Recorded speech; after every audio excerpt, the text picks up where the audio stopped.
হযরতুল আল্লাম শহীদ মরহুম আল্লামা দেলওয়ার হোসেন সাঈদী রহিমাহুল্লাহ ওনার স্মৃতি বিজড়িত আজকের এই ঐতিহাসিক প্যারেড ময়দানের তাফসিরুল কোরআনের প্রোগ্রামে সব আছে। স্টেজ আছে, শ্রোতা আছে, প্যান্ডেল আছে, মিডিয়া কাভারেজ আছে, কিন্তু আমাদের কলিজার টুকটাটা আমাদের মাঝে নাই।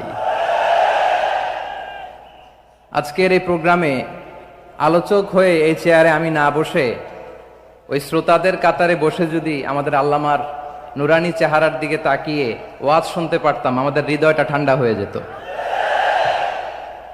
আমাদের তৃষ্ণার্ত হৃদয় শান্ত হতো। সব আজকে আছে, কি যেন নাই, ঠিক কিনা বলেন?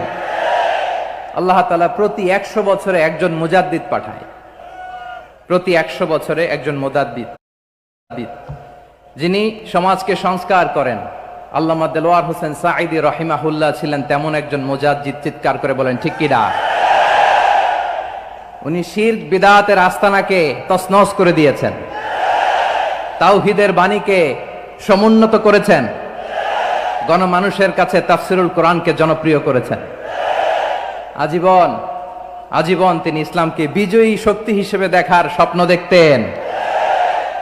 এত প্রাঞ্জল ভাষা, এত চমৎকার আধুনিক প্রেজেন্টেশন, গণমানুষের কাছে কোরআনের তাফসিরকে এভাবে জনপ্রিয় করে তোলার মতো ব্যক্তিত্ব আল্লামা সাঈদী ছাড়া দ্বিতীয় কেউ এই বাংলার ভূখণ্ডে নাই। এই যে তাফসিরুল কোরআন, এই যে টার্মিনোলজি, এই টার্মটাই উনি আসলে জনপ্রিয় করেছেন। আমরা আগে জানতাম না যে এভাবে তাফসির করা যায়, এভাবে scientific indications of the Holi কোরআনকে মানুষের কাছে পেশ করা যায়, এভাবে এত জীবন ঘনিষ্ঠ করে, এত ইন্টারেক্টিভ করে কোরআনের কথাগুলো মানুষের কাছে উপস্থাপন করা যায়। উনি অন্যায়ের বিরুদ্ধে সবসময় সোচ্চার ছিলেন, প্রতিবাদী কণ্ঠস্বর ছিলেন। ওনার আলোচনা শুনলে দেহের রক্ত টকবক করে ফুটতে থাকতো। আল্লাহু আকবার, আল্লাহু আকবার, আল্লাহু আকবার। He was a strong mouthpiece of Islamic revivalism. Islamic জাগরণের স্ট্রং মাউথপিস ছিলেন আল্লামা সাঈদী রাহিমাহুল্লাহ। অনেক দোয়া পেয়েছেন। আমরা পড়েছি, এমন জীবন তুমি করিবে গঠন, মরণে হাসিবে তুমি, কাঁদিবে ভুবন। গোটা বিশ্বকে তিনি কাঁদিয়েছেন। আল্লামা যখন ইন্তেকাল করলেন, আমি তখন মালয়েশিয়া থেকে যুক্তরাষ্ট্রে একটা কনফারেন্সে যোগ দিতে যাচ্ছি, কাতার এয়ারলাইন্সে। মালয়েশিয়া থেকে দোহাতে নামলাম। দোহায় যখন আমার ট্রানজিট, তখন শুনতে পেলাম যে আল্লামা বিদায় নিয়েছেন। সোশ্যাল মিডিয়ায় শুনে বিশ্বাস করতে পারলাম না। মুহূর্তের মধ্যেই মাসুদ সাঈদী ভাইকে মেসেজ করলাম, উনি কোনো উত্তর দিতে পারলেন না। মাসুদ ভাইয়ের সাথে যখন কোলাকুলি করি, আমাদের শামীম ভাইয়ের সাথে যখন কোলাকুলি করি, মনে হচ্ছে আল্লামা সাঈদীর ঘ্রাণ পাই। শরীরটা লিটারালি কাঁপছিল, নিজেকে মানাতে পারছিলাম না, বিশ্বাস করতে পারছিলাম না যে আসলে আল্লামা বিদায় নিয়েছেন। ইন দ্য মিন টাইম আমার সেকেন্ড ফ্লাইট দোহা টু নিউ ইয়র্ক, 12 ঘন্টার ফ্লাইটে উঠলাম। ইন্টারনেট থেকে বিচ্ছিন্ন হলাম। নামার পরে শুনলাম আল্লাহু আকবার, যেখানে ওনাকে কবরস্থ করার কথা ছিল সেখানেও কবর দিতে দেয়া হয় নাই। ছবিগুলো দেখতে লাগলাম, হাসিমাখা মুখ, হাসিমাখা নিথর দেহটা, মরণে হাসিবে তুমি, কাঁদিবে ভুবন। From east to west, from north to south, the entire globe, গোটা বিশ্ব ওনার জন্য কেঁদেছে, গোটা বিশ্ব কেঁদেছে। কাবার গিলাফ ধরে ধরে মানুষ চিৎকার করেছে। এর চেয়ে শ্রেষ্ঠ মৃত্যুকার হতে পারে? আমাদের আল্লামার আর কি পাওয়ার ছিল বলেন? আর কি পাওয়ার ছিল? কুল্লু নাফসিন যায়িকাতুল মাউত, যারাই দুনিয়াতে আসবে তারা ইন্তেকাল করবে, এটা আমরা মেনে নেই, এটা আমরা জানি। কিন্তু অবাক করা বিষয় হচ্ছে, আমরা আজও জানি না আমাদের আল্লামার মৃত্যু কি স্বাভাবিক হয়েছে নাকি এটা পরিকল্পিত মেডিকেল কিলিং ছিল।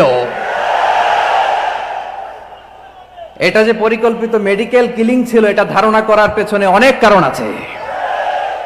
তিনি আধিপত্যবাদের বিরুদ্ধে সোচ্চার ছিলেন, ফ্যাসিবাদের বিরুদ্ধে সোচ্চার ছিলেন, রাজনৈতিক প্রতিহিংসার শিকার ছিলেন। এজন্য এটা মেডিকেল কিলিং হতে পারে এ ধারণা আমরা করতেই পারি। আওয়াজ করে বলেন ঠিক কিনা? যেই সময়টা আমরা কাটাচ্ছি, এত সুন্দর সময় বাংলাদেশ আর পাবে না। আমাদের জন্মের পর থেকে এরকম চমৎকার সময় আমরা পাই নাই। এটাই আসল সময়।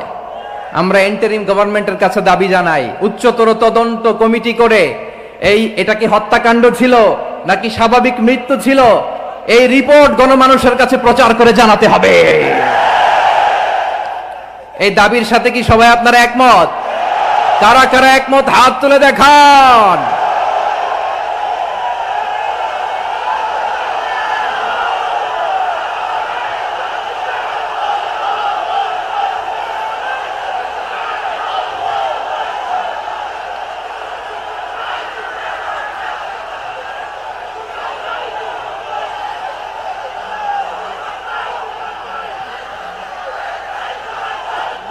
আমার প্রিয় ভাইয়েরা, প্রিয় চট্টলাবাসী, আল্লাহ তাআলা তার এই মুখলেস গোলামকে তার জান্নাতুল ফেরদাউসের মেহমান হিসেবে কবুল করুক, তার জীবনের সকল খেদমাগুলোকে কবুল করুক, জান্নাতুল ফেরদাউসের আলা মাকামে তাকে মেহমান হিসেবে কবুল করুক।